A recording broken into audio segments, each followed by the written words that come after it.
Michael, thank you so much for joining us here at IMpower. It's great to have you here. Great to be here. What's the state of play for Grayscale? You're the largest digital currency asset manager at the moment. What do you see as your key challenges in this environment? Well, I think one of the biggest challenges is actually an opportunity, and that's really regulation. What we and other industry proponents have really been focused on is trying to ensure that regulators, both in the US and in other jurisdictions, really have the right lenses with which to develop new policies around crypto. A lot of regulators believe that crypto can fit within existing regulatory frameworks, and in order to ensure that we don't squander the innovation here and we embrace the technology and how many investors are utilizing crypto, it's important that we develop new regulatory frameworks so that it can actually act as a tailwind for the industry. They can't just fit what's already there into place. Well, crypto has some new attributes and features that traditional assets don't necessarily have, and so the framework with which you have to look at them has to unfortunately be a little bit different than things that people know. Tell me about the interest in crypto and the evolution of that. What are you seeing at the moment?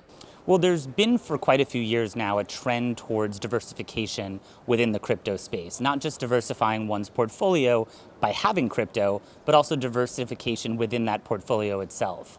And rather than just diversifying broadly, we're actually seeing investor appetite really center around different sub-themes or subcategories of crypto. So in the equity world, they may look at healthcare, energy, technology, and in the crypto world, they're starting to embrace things like DeFi, smart contracts, privacy tokens, and it's exciting to see each of those ecosystems begin to emerge and what investor interest has and will continue to look like for each of them along the way. So what would that look like? Just talk to me a bit about that. If somebody was looking to invest in this space, what would your advice to them be?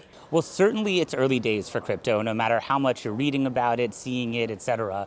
And so when the appropriate allocation is made, and it really does depend on investors' risk tolerance, time horizon, etc., they actually can build, more resilient portfolios that can weather all kinds of market cycles using crypto.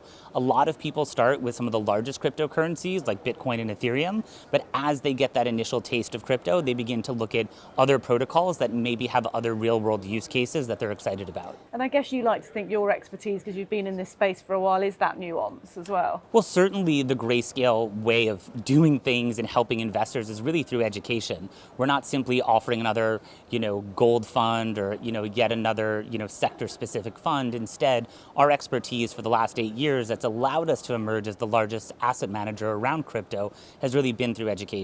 So we have tons of resources around individual currencies, building portfolios using digital assets, and then we also try and ensure that in real time we're giving investors insights on the ever-evolving landscape that obviously changes day to day. You talked there about being large. You do have a very strong presence in the USA, but recently you've announced that you'd like to be expanding that global footprint into Europe. Why is that, and why have you chosen that as a strategic expansion? So our last 8 years of operating history has been entirely focused in the US, although we do have investors that are global in nature. When we really think about the European market, we don't think of it as one market, but instead several markets that each have different nuances, different investor behaviors, proclivities, and temperatures around crypto. We think there's a tremendous opportunity to bring our insights over the last 8 years working in the US market into the European market and really help investors in Europe think about building their portfolios using crypto. What interesting conversations have you been having here at IMpower? Is it quite inspiring to be amongst this group of people? It is. It's our first time at the event. It's great to see the asset management industry from around Europe be able to get together and be able to share really interesting insights. It's super clear to us that there's a lot of opportunity in the European market. Michael, that's great to hear. I'm glad you're enjoying being here. It's great to speak to you. Thank you so much for joining me today. Thank you.